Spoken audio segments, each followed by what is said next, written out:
কখনো সাংবাদিকদের বেতন বোনাসের খবর নিচ্ছেন, কখনো মিষ্টি তুলে দিচ্ছেন সেনা সদস্যদের মুখে।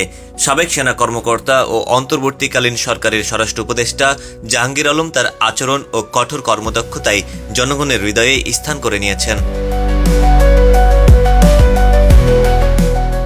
22 বছর বয়সে সেনাবাহিনীতে যোগ দিয়ে তিনি 2টি ব্রিগেডের কমান্ডার, কোয়ার্টার মাস্টার জেনারেল সহ গুরুত্বপূর্ণ পদে দায়িত্ব পালন করেন।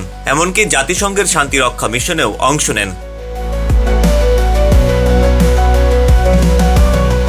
2003 থেকে 2006 সালে ভিডিআরের মহাপরিচালক হিসেবে সীমান্তে অপরাধ ও চোরাচালান দমনে গুরুত্বপূর্ণ ভূমিকা রাখেন তিনি।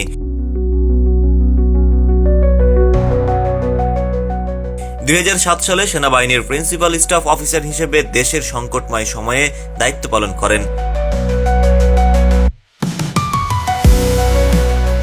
বাংলাদেশ ভারত সীমান্তে বঙ্গসেনা জঙ্গি গোষ্ঠীর সঙ্গে সংঘর্ষের সময়ও তিনি ভিডিআরকে নেতৃত্ব দেন।